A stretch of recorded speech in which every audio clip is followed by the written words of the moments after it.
After weeks of passionate protest, a period of calm on the streets of Yerevan, the opposition leader Nikol Pashinyan called a halt to the demonstrations after the ruling Republican Party said it would support his bid to become Prime Minister.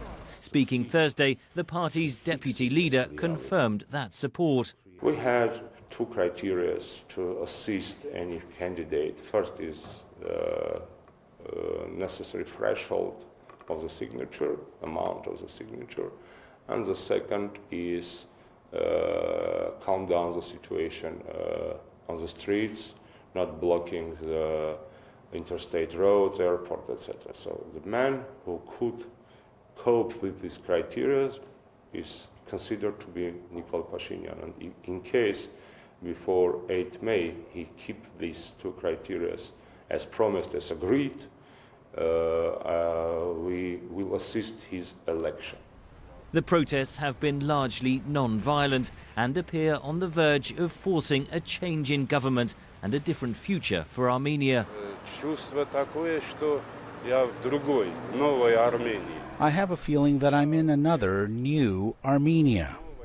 And I'm certain that the new government, the new leader, will try to do his best for the people to have a decent living. The protesters lack any grand strategy, but have instead used their power to demand change, says analyst Lilit Gevorgyan. At the moment, they're focusing on getting Nikol Pashinyan elected as an interim prime minister.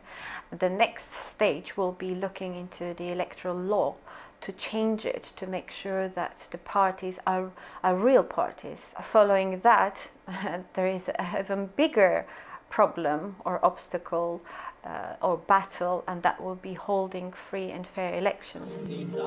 Opposition leader Pashinyan has been the figurehead of the protests, but it is a grassroots revolution, argues Gevorgyan. People came out simply to protest and say that we don't care who's leading this movement, but we want to say that the system is failing to meet the basic needs of the state.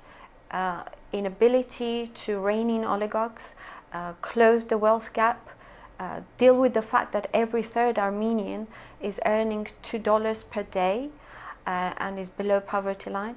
Outside Yerevan, that poverty is starkly evident. 60 kilometers north lies the village of Lusagyu. Locals say there is no work, only subsistence farming. A third of the houses are empty as families have gone abroad for work, mainly to Russia. Among them was 20-year-old Samuel Zakarian, who left his home village last year. But he's back and studying at a technical school in Yerevan. Many people participate in protests. I participate too. Today, I didn't have time. Otherwise, I participate every day. We go to Yerevan and come back. Most of my friends are there now.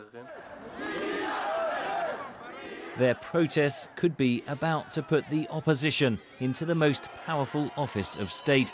But with political and legal hurdles to overcome, analysts say this is likely just the opening battle for Armenia's future. Henry Ridgewell for VOA News, London.